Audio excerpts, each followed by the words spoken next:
नमस्कार, बहुत स्वागत है आपका डेली 24 भारत में। मैं हूं आपके साथ अनिता शर्मा और शुरुआत करते हैं देश दुनिया की बड़ी खबरों से।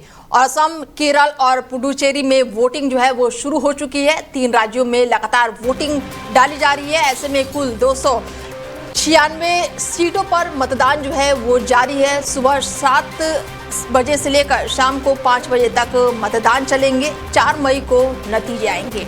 असम, केरल और साथ ही पुडुचेरी में आज विधानसभा चुनाव के लिए सुबह 7 बजे से ही एक ही चरण में मतदान शुरू हो गए हैं। तीनों क्षेत्रों की कुल 296 सीटों पर मतदान अपने मतदाता जो है अपने मताधिकार का प्रयोग कर रहे हैं। और चुनाव आयोग के अनुसार असम की 126 सीटों, केरल की 140 सीटों और पुडुचेरी की 30 सीटों पर शाम 5 बजे तक मतदान जारी रहेंगे। जबकि मतगणना जो है वो 4 मई को होगी। सुबह से ही कई मतदान केंद्रों पर मतदाताओं की लंबी कतारें देखने को मिली, जिससे लोकतांत्रिक प्रक्रिया की प्रति लोगों का उत्साह साफ नजर आया है। असम में इस बार 772 उम्मीदवार चुनावी मैदान में हैं और करीब 2.50 करोड़ मतदाता उनके राजनीतिक भविष्य का फैसला करेंगे। राज्य के 35 जिलों में 31,940 मतदाता केंद्र बनाए गए हैं, जहां पर सुरक्षा के कड़े इंतजाम किए गए हैं और 1.5 लाख से अधिक सुरक्षा कर्मियों की तैनाती की गई है। संवेदनशील बूथों पर विशेष निगरानी रखी जा रही है। वहीं 4021 मतदाता केंद्र बनाए गए हैं और महिला कर्मियों के संचालन में है। मतदान प्रक्रिया की पारदर्शिता सुनिश्चित करने के लिए सभी केंद्रों पर वेब कटिंग और साथ ही सुविधा उपलब्ध कराई गई है। मतदान के मद्देनजर राज्य सरकार ने सरकारी और निजी कार्यालयों, शैक्षणिक संस्थाओं और व्यापार प्रतिष्ठानों से सार्वजनिक अवकाश घोषित किए हैं। केरल की अगर बात करें तो केरल में 140 सीटों के लिए 833 उम्मीदवार मैदान में हैं और यहां पर मुख्य राजनीतिक दलों के बीच त्रिकोणीय मुकाबला देखने को मिल रहा है। राज्य में सरकार बनाने के लिए 71 सीटों पर बहुमत जरूरी है और कुल 2.71 करोड़ मतदाता जो है वो मतों का अपना प्रयोग करेंगे। और इसके साथ ही 3 राज्यों में जो है वो चुनाव सुबह से ही जारी है। कई जगहों पर मतदान सुबह से मतदाता केंद्रों पर पहुंचते हुए दिखाई दे रहे हैं। ऐसे में शांतिपूर्ण तरीके से मतदान जो है वो लगातार जारी है। पुडुचेरी में 30 विधानसभा सीटों पर मतदान हो रहा है। ऐसे में 3 राज्यों में चुनाव हो रहे हैं और जिनके नतीजे जो है वो 4 मई को आएंगे। बता दें कि असम, केरल, पुडुचेरी में लगातार चुनाव देखने को मिल रहा है। ये तस्वीरें हम आपको दिखा रहे हैं। पहली जो तस्वीर है वो असम की है, दूसरी जो तस्वीर है वो केरलम की है और तीसरी जो है वो पुडुचेरी की है। तस्वीरें हम आपको दिखा रहे हैं सीधे असम से, जहां पर किस तरीके से मतदान डाले जा रहे हैं और सुबह से ही लोग जो है वो अपने मताधिकार का प्रयोग करने के लिए लंबी लंबी लाइनों में लगे हुए हैं। ऐसे में तस्वीरें साफ बयां कर रही है कि जो चुनाव डालने के लिए लोग आ रहे हैं उनमें काफ़ी उत्साह देखने को मिल रहा है। असम, केरलम और पुडुचेरी में लगातार सुबह 7 बजे से वोटिंग जो है वो जारी है। ऐसे में शाम 7 बजे तक वोट डाले जाएंगे। और हमारे साथ चर्चा के लिए जुड़ चुके हैं अमित जी हैं, उनसे जानते हैं कि क्या कुछ। अमित जी, बहुत स्वागत है आपका डेली 24 भारत में। जी नमस्कार, आपके दर्शकों को भी नमस्कार। सर, 3 राज्यों में चुनाव है। पहले असम की बात कर लेती हूँ क्योंकि काफी हाईलाइट रहा है पूरे चरण में। तो क्या लग रहा है कि इस बार वापसी होगी फिर से हेमंता बिस्वा शर्मा की? जी देखिए, मुझे तो यही लग रहा है कि इस बार आसाम में से कांग्रेस की विदाई तय है। क्योंकि देखिए, नेता वही होता है जो आपके अच्छे या बुरे दोनों का फायदा अपने फेवर में ले सके। अब नेता तो नेतागिरी करेगा। अब पवन खेड़ा ने जो कांड किया है उसके बाद उन्होंने महिला विक्टिम का कार्ड खेलना शुरू किया है कि असम की महिलाओं के साथ गलत हो रहा है, तो उसका परिणाम चुनाव में जरूर पड़ेगा। और मुझे 100% श्योर है कि आसाम में बीजेपी की वापसी हो रही है और मेरा उम्मीद है कि इस बार वो 80 to 90 सीट के बीच में अपना प्रदर्शन दिखाएंगे, जो पिछले बार से कम अच्छा ही रहेगा। बिल्कुल। ऐसे में जो पवन खेड़ा ने हाल ही में बयान दिया था वो कहीं ना कहीं कांग्रेस के लिए वो मतलब सही साबित नहीं हुआ। जी, कांग्रेस के लिए वो बैकफायर ही कर गया ना। देखिए, भारत में महिलाओं का सम्मान आपको करना ही होगा। हमारा वो कल्चर नहीं है। हमारे इतिहास की सारी लड़ाइयां केवल औरतों के सम्मान की हुई हैं और आप किसी की भी औरत को इस तरीके से फर्जी केस में फंसाएंगे तो भारत की जनता तो इसे माफ नहीं करेगी ना। बिल्कुल। तो ऐसे में क्या लग रहा है कि आप रखना होता है कि भारत में आप किसी महिला का अपमान नहीं कर सकते हैं। और जो लोग महिलाओं का अपमान करते हैं वो पूरी दुनिया जानती है कि कौन लोग हैं, किस मेंटालिटी के लोग हैं, कहां से ये चीजें, कहां से ये थॉट आते हैं। तो जो लोग महिलाओं को वोटिंग अधिकार देने के फेवर में नहीं थे, उनसे आप महिलाओं के सम्मान की बात करें, कभी नहीं हो सकता। आप कांग्रेस का इतिहास उठा के देख लीजिए। ठीक है अमित जी, अगर मुद्दों की मैं बात करूं, अमित जी असम में मैं अगर मुद्दों की बात करूं तो क्या कुछ लोगों का मुद्दा रहा, जैसे कि पता है रिपोर्ट की अगर माने तो ये चल रहा है कि बेरोजगारी और उससे भी ज्यादा विकास को लेकर जो लोग वोट के बूथों पर पहुंचे हुए अमित जी, उनका मुद्दा यही है कि हम जो वोट डाल रहे हैं वो विकास के लिए डाल रहे हैं। देखिए, विकास में सबसे महत्वपूर्ण होता था पहले बीएसपी, बिजली, सड़क, पानी। तो पिछले 8 सालों में तो मेरे ख्याल से कोई ऐसा इंसान नहीं है जो इन तीनों मुद्दों के बारे में बात करता हो। बिल्कुल। अब बिजली की कोई समस्या नहीं है, पानी की कोई दिक्कत हो नहीं रही है, और सड़क की तो बात ही खत्म हो गई। अब आ गया रोजगार का मुद्दा। देखिए, रोजगार का मुद्दा उनके लिए है जो कोई काम करना नहीं चाहते। जो काम करना चाहता है उसके लिए रोजगार की कमी नहीं है। इवन गांव में रहने वाला जो है वो बकरी अपने घर में रख के साल के लाख रुपए कमा रहा है, ना उसको रेंट देना है, ना उसको कोई काम करना है। तो देखिए, बेरोजगारी भारत में कोई मुद्दा नहीं है। बेरोजगारी केवल और केवल मिडिल क्लास के लिए, जो ना अपर क्लास को फॉलो कर पा रहे हैं ना लोअर क्लास में जी रहे हैं। जिन लोगों ने अपने बच्चों की पढ़ाई पे बहुत ज्यादा इन्वेस्ट कर दिया, उनके लिए बेरोजगारी एक मुद्दा है। अदरवाइज जो स्किल्ड लोग हैं उनके लिए बेरोजगारी कोई मुद्दा नहीं है। लेकिन शुरुआत से तो कांग्रेस का मुद्दा यही रहा है कि बेरोजगारी बढ़ रही है। शुरुआत से तो विपक्ष का मुद्दा यही रहा है अमित जी की बेरोजगारी है और धर्म की राजनीति हो रही है। तो क्या लग रहा है धर्म की राजनीति असम में भी हुई है? देखिए, अब तक 60 से 70 लाख बांग्लादेशी बाहर निकाले जा रहे हैं। तो इस तरीके से तो हमारे संसाधनों पे कोई आके अधिकार करेगा तो इसकी तो बात होगी ना। बिल्कुल। अब आप कहीं बैठी हुई है मेहनत करके और मैं 10 लोगों को लेके आके आपकी सीट पे कब्जा कर लूं, ये तो कहीं से सही नहीं है ना। और भाई जो मेरे देश का नहीं वो मेरे देश में क्यों रहेगा? हमने कोई ठेका थोड़ी ले रखा है कि जो आए हमारे देश में शरण ले ले। हम तो यूएनएचआरसी के मेंबर भी नहीं है, हमारे यहाँ तो रिफ्यूजी का कोई कॉन्सेप्ट भी नहीं, हम तो उसको मानते भी नहीं। तो देखिए, जो असम की सरकार कर रही है, जो इलीगल लोग हैं उनको पकड़ पकड़ के इस देश से डिपोर्ट किया जाना चाहिए। हमारे संसाधनों पे केवल हमारे देश के लोगों का अधिकार है। बिल्कुल। आप जिन लोगों की बात कर रही हैं उनमें से कुछ लोगों का भी आपको कश्मीर में उदाहरण मिल जाएगा। ऐसे में अमित जी, ठीक है, जो चुनाव प्रचार हुए थे, जो चुनाव प्रचार हुए थे तो मोदी जी भी जो है वो सड़क पे भीख मांग रहे हैं। बिल्कुल, मोदी जी चाय के बागान में गए थे, ये वीडियो बहुत वायरल हुई थी। विपक्ष भी वहां पर गया था और उन महिलाओं से बातचीत की थी। जी देखिए, मोदी जी को ग्राउंड पे काम करने का 30 साल का एक्सपीरियंस है, ठीक है। वो ये जो कांग्रेस के लीडरशिप है और अपोजिशन पार्टियों के लीडर हैं, ये सेकेंड जनरेशन लीडरशिप है। इनको कुछ नहीं पता कि ग्राउंड पे क्या होता है। इन्होंने कभी ग्राउंड देखा नहीं है, इनके पास ग्राउंड कम्युनिकेशन नहीं है। अखिलेश यादव को कोई कार्यकर्ता पहचानता नहीं, ना अखिलेश यादव किसी कार्यकर्ता को जानते हैं। ममता बनर्जी को छोड़ दीजिए तो उनके जो भतीजे अभिषेक मुखर्जी, वो किसी कार्यकर्ताओं को नहीं पहचानते जो उनके साथ जुड़े हुए थे। स्टालिन जो है उनको किसी का नहीं पता। बात आसाम में जो है हेमंता बिस्व शर्मा शुरू से कांग्रेस में रहे हैं, उसके बाद छात्र राजनीति से जुड़े हो, उसके बाद आज मुख्यमंत्री बने हुए हैं। तो देखिए, आप उससे लड़ाई नहीं लड़ सकती जिसके पास 20-20, 30-30 साल का एक्सपीरियंस है। और आप एसी रूम से कभी बाहर नहीं निकली, जो सड़क पे ठेला चला रहा है उससे आपका कोई कनेक्शन नहीं है, तो उनके साथ राजनीति नहीं कर सकते आप। ये नेता जुड़ना जानते हैं। मोदी जी चाय के बागान से चाय वाले का जो है वो नारा दे के प्राइम मिनिस्टर बन गए हैं। तो मैंने जैसा पहले कहा कि नेता वही होता है जो आपके अपने लिए आपके हर काम को अपने फायदे में यूज कर सके। और जो राजनीति करता है मैं उसे बुरा नहीं मानता, क्योंकि मेरा पेशा ही वही है ना। आप एंकर तो आप एंकरिंग करेंगी, मैं आपसे खाना बनाने की उम्मीद नहीं कर सकता ना लाइव शो में।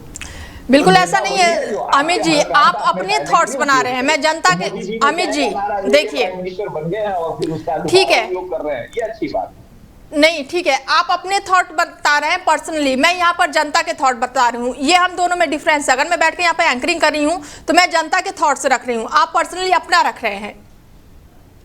आप ऐसा सोच रहे हैं, आप सोच रहे हैं कि बेरोजगारी नहीं है। अगर आप, अमित जी सुनिए, अगर आप बाहर निकलेंगे ना तो आपको ये मुद्दा जरूर मिलेगा कि बेरोजगारी है।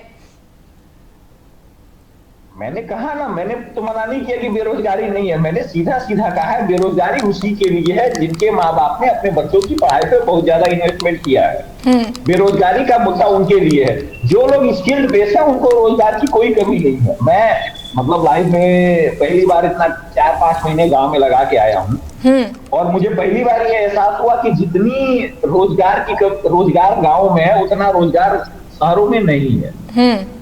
गांव में आज लेबर नहीं है, गांव में लोग खुशी की जिंदगी गुजार रहे हैं। मैंने आपको बताया कि एक बकरी पालने वाला भी साल का ₹1,00,000 सेव कर रहा है। ठीक है, ठीक है अमित जी, चुनाव पे बातचीत चल रहे थे और जुड़ने के लिए बहुत शुक्रिया आपका। नमस्कार। बता दें कि 3 राज्यों में सुबह से ही मतदान जो है वो चालू है। ऐसे में 4 मई को जो है वो नतीजे आएंगे। बड़ी जानकारी आपको दे दें कि असम, केरल और पुडुचेरी में सुबह से ही वोटिंग जो है वो लगातार जारी है। ये तस्वीरें हम आपको दिखा रहे हैं, असम, केरल और पुडुचेरी की ये तस्वीरें हैं कि लोग बढ़ चढ़कर मतदान केंद्रों पर पहुंचे हैं और अपने मताधिकार का प्रयोग कर रहे हैं। खबरों में आगे बढ़ते हैं और प्रधानमंत्री नरेंद्र मोदी ने मतदाताओं से अपील की है। पीएम मोदी ने ज्यादा से ज्यादा मतदान की अपील की है। असम में लोगों से बढ़ चढ़कर वोट देने का आग्रह किया है। पुडुचेरी में युवाओं और महिलाओं से खास अपील की है।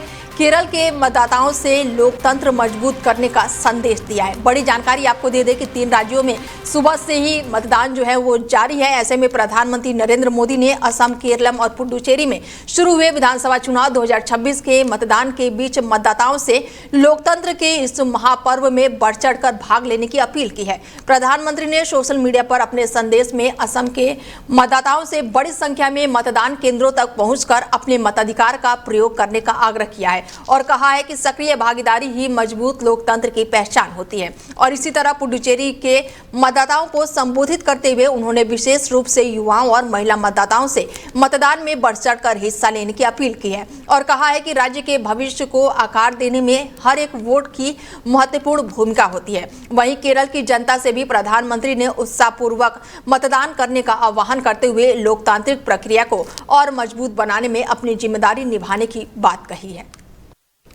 वहीं प्रधानमंत्री नरेंद्र मोदी के बाद केंद्रीय गृह मंत्री अमित शाह ने भी असम विधानसभा चुनाव के दौरान मतदाताओं से बड़ी संख्या में मतदान करने की अपील करते हुए कहा कि उनका एक एक वोट राज्य की सुरक्षा और विकास की दिशा तय करेगा। उन्होंने अपने संदेश में कहा है कि असम जैसे सीमावर्ती राज्यों के लिए मजबूत और स्थिर सरकार बेहद ही महत्वपूर्ण है, क्योंकि यहाँ की सुरक्षा का सीधा संबंध देश की सीमाओं की सुरक्षा से भी जुड़ा हुआ है।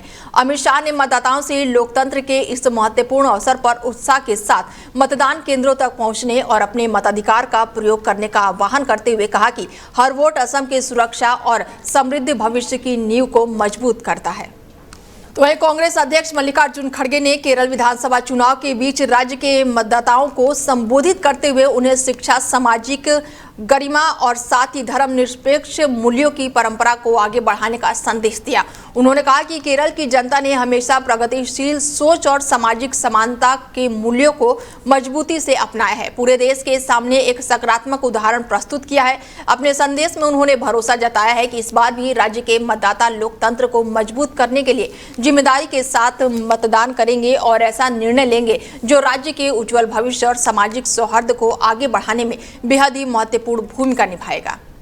केरल राज्य कांग्रेस अध्यक्ष और साथ ही पेरावूर से उम्मीदवार सनी जोसेफ, बड़ी जानकारी दे दें कि केरल विधानसभा चुनाव के बीच ये बड़ी जानकारी निकलकर सामने आ रही कि सनी जोसेफ ने किया ऐलान और साथ ही केरल में यूडीएफ की जीत का दावा किया है। बड़ी जानकारी आपको दे दें कि लगातार वोटिंग जो है जारी है और इसी बीच 100 से अधिक सीटें जीतने की उम्मीद जताई गई है। मतदाताओं से यूडीएफ सरकार चुनने की अपील की गई है। ऐसे में चुनाव के बीच में सीएम का फैसला करेंगे हाईकमान। बड़ी जानकारी निकलकर सामने आ रही है। बता दें कि सनी जोसेफ ने किया जीत का दावा। ऐसे में केरल में लगातार सुबह से ही वोटिंग जारी है। ऐसे में केरल विधानसभा चुनाव के दौरान मतदान केंद्रों के बाद से यूनाइटेड डेमोक्रेटिक फ्रंट की जीत का भरोसा जताते हुए कहा है कि इस बार गठबंधन 100 से अधिक सीटें जो है हासिल करके बहुमत के साथ सरकार बनाएंगे। उन्होंने कहा कि स्थानीय निकाय चुनाव के नतीजों की तरह ही विधानसभा चुनाव में भी यूडीएफ को जनता का व्यापक समर्थन मिलेगा।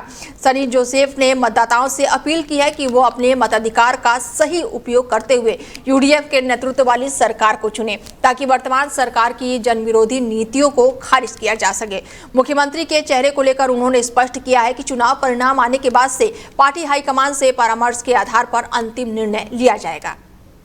तो अब खबरें लेते हैं अमेरिका की तरफ से। बता दें कि अमेरिकी राष्ट्रपति डोनाल्ड ट्रंप की तीखी प्रतिक्रिया जो है वो निकलकर सामने आई है। अमेरिकी राष्ट्रपति डोनाल्ड ट्रंप ने नाटो पर तीखी टिप्पणी की है। जरूरत के समय नाटो साथ नहीं था, भविष्य में सहयोग पर भी जताई शंका और ट्रंप के बयान से रक्षा सहयोग पर बहस जो है वो तेज हो गई है। बड़ी जानकारी बता दें आपको कि अमेरिका के राष्ट्रपति डोनाल्ड ट्रंप ने नाटो पर तीखी टिप्पणी की है और कहा है कि जरूरत के समय नाटो साथ नहीं था और भविष्य में सहयोग पर भी शंका जताई। इसके साथ ही ट्रंप के बयान से रक्षा सहयोग पर बहस जो है वो लगातार तेज हो गई है। अमेरिकी राष्ट्रपति डोनाल्ड ट्रंप ने नाटो को लेकर एक तीखी प्रतिक्रिया देते हुए सोशल मीडिया पोस्ट में कहा कि जब अमेरिका को नाटो की आवश्यकता थी तब संगठन अपेक्षित रूप से साथ खड़ा नहीं दिखा और अब भविष्य में भी ऐसी स्थिति दोबारा आने पर उसके सहयोग को लेकर भरोसा नहीं किया जा सकता है। ट्रंप के इस बयान को ट्रांस अटलांटिका संबंध और साथ ही रक्षा सहयोग के संदर्भ में महत्वपूर्ण माना जा रहा है, क्योंकि उन्होंने पहले भी कई बार नाटो की भूमिका, सदस्य देशों के योगदान और सामूहिक सुरक्षा व्यवस्था पर सवाल उठाए हैं। उनके इस ताजा बयान ने एक बार फिर से अमेरिका और नाटो सहयोगों को लेकर राजनीतिक बहस को तेज कर दिया है। खबरों में आगे बढ़ते हैं। ईरान और अमेरिका के बीच कथित सीज फायर समझौते को लेकर एक नया विवाद जो है वो निकलकर सामने आया है, जिसमें शहबाज शरीफ के बयान पर अब सवाल उठने लगे हैं। दरअसल शहबाज शरीफ ने सोशल मीडिया प्लेटफॉर्म एक्स पर दावा किया था कि अमेरिका के राष्ट्रपति डोनाल्ड ट्रंप के पहले के बाद से ईरान, अमेरिका और अमेरिका के सहयोगी देश जो है लेबनान समेत कई पक्षों ने 2 सप्ताह के लिए हमले रोकने और वार्ता आगे बढ़ाने पर सहमति जताई है। हालांकि इन दावों के बाद से विवाद तब गहरा हो गया जब व्हाइट हाउस ने स्पष्ट रूप से कहा कि लेबनान के इस कथित 2 सप्ताह के युद्ध विराम समझौते का हिस्सा कभी नहीं था और इस बारे में संबंधित पक्षों को पहले ही अवगत करा दिया गया था। व्हाइट हाउस की इस प्रतिक्रिया के बाद से शहबाज शरीफ के दावों की विश्वसनीयता पर सवाल खड़े हो गए हैं और अंतर्राष्ट्रीय स्तर पर इस कथित मध्यस्थता और साथ ही सीज फायर समझौते को लेकर नई राजनीतिक चर्चाएं तेज हो गई हैं। खबरों में आगे बढ़ते हैं और इजराइल के हमलों से लेबनान जो है वो बुरी तरह से दहल उठा है। बड़ी जानकारी निकलकर सामने आ रही है कि इजराइल के हमलों से लेबनान दहला और 250 से अधिक लोगों की मौत की खबर निकलकर सामने आई है। बैरूत समेत कई इलाकों में भारी तबाही देखने को मिल रही है और हमलों के बाद से क्षेत्र में तनाव और बढ़ गया है। बड़ी जानकारी आपको दे दें कि इजराइल की ओर से लेबनान पर किए गए बड़े पैमाने पर हवाई हमलों से पूरे देश को झकझोर कर रख दिया है। ताजा हमलों में 250 से अधिक लोगों की मौत की खबर निकलकर सामने आई है, जबकि सैकड़ों लोग गंभीर रूप से घायल बताए जा रहे हैं। ये हमला राजधानी बैरूत सहित दक्षिणी लेबनान और बेका घाटी जैसे कई इलाकों में किए गए हैं, जहां पर भारी तबाही देखने को मिली है और बड़ी संख्या में इमारतें जो है वो क्षतिग्रस्त हो गई है। बताया जा रहा है कि ये हमले हाल ही के संघर्षों के दौरान अब तक के सबसे भीषण हमलों में शामिल है। इसके साथ ही इलाके में तनाव और अधिक बढ़ गया है। हमलों के चलते बड़ी संख्या में लोगों को अपने घर छोड़ने पड़े हैं और मानवीय संकट की स्थिति गहराने की आशंका जताई जा रही है, जबकि अंतर्राष्ट्रीय स्तर पर भी इस घटनाक्रम को लेकर चिंता और प्रतिक्रियाएं तेज हो गई हैं। वहीं हिजबुल्लाह ने कथित सीजफायर उल्लंघन के जवाब में इजराइल के उत्तरी क्षेत्र में कई रॉकेट दागे हैं, जिससे सीमा क्षेत्रों में तनाव एक बार फिर से बढ़ गया है। खबरों की माने तो ये कार्रवाई हालिया संघर्ष विराम समझौते के उल्लंघन के आरोपों के बाद की गई है, जिसमें हिजबुल्लाह ने दावा किया कि इजरायली हमलों और सैन्य गतिविधियों ने युद्ध विराम की शर्तों का पालन नहीं किया है। रॉकेट हमले के बाद से उत्तरी इजराइल के कई इलाकों में सायरन बजने लगे हैं और लोगों को सुरक्षित जगहों पर शरण लेने के निर्देश दिए गए हैं और इस घटनाक्रम के बाद से क्षेत्र में सुरक्षा बलों की सतर्कता बढ़ा दी गई है और दोनों पक्षों के बीच तनाव फिर से गहराने की आशंका जताई जा रही है, जिससे पूरे पश्चिमी एशिया क्षेत्र में स्थिति और भी ज्यादा संवेदनशील हो गई है। तो वहीं गुजरात टाइटंस और दिल्ली कैपिटल के बीच खेले गए आईपीएल 2026 के रोमांचक मुकाबले में गुजरात टाइटंस ने 1 रन से बेहद करीबी जीत हासिल की है। पहले बल्लेबाजी करते हुए गुजरात ने 20 ओवर में 210 रन के मजबूत स्कोर बनाया है, जिसके जवाब में दिल्ली कैपिटल ने शानदार संघर्ष किया और एक समय टीम को 36 गेंदों में 77 रनों की जरूरत थी। अंतिम ओवर तक मुकाबला बेहद ही रोमांचक बना रहा, लेकिन दिल्ली की टीम 209 तक पहुंची सकी और जीत के बाद मात्र 1 रन की दूरी रही और इस मैच ने दर्शकों को आखिरी गेंद तक बांध कर रखा। वहीं आज आईपीएल 2026 में 3 बार की चैंपियन कोलकाता नाइट राइडर्स का सामना जो है लखनऊ सुपर जायंट्स से ईडाना गार्डन में होगा और इसके साथ ही अजिन राणे की कप्तानी में खेल रही केकेआर की टीम के साथ इस सीजन की शुरुआत जो है बेहद ही निराशाजनक रही है, क्योंकि टीम अब तक एक भी जीत दर्ज नहीं करा सकी है। पहले मैच में मुंबई इंडियंस के खिलाफ 6 विकेट से हार और दूसरे मुकाबले में सनराइज हैदराबाद के खिलाफ 65 रन की हार के बाद से पंजाब किंग्स के खिलाफ मैच बारिश के कारण बेनतीजा रहा, जिससे दोनों टीमों को 1-1 अंक मिला। तीनों मैचों में केवल 1 अंक के साथ ही केकेआर अंक तालिका में 8वें स्थान पर रहा और अब घरेलू मैदान में खेले जाने वाले इस अहम मुकाबले में टीम जीत दर्ज करके लय हासिल करने के इरादे से मैदान में उतरेगी। वहीं फैंस भी अपने स्टार खिलाड़ियों से बेहतर प्रदर्शन की उम्मीद कर रहे हैं। फिलहाल बुलेटिन में मेरे साथ इतना ही। दीजिए इजाजत, नमस्कार।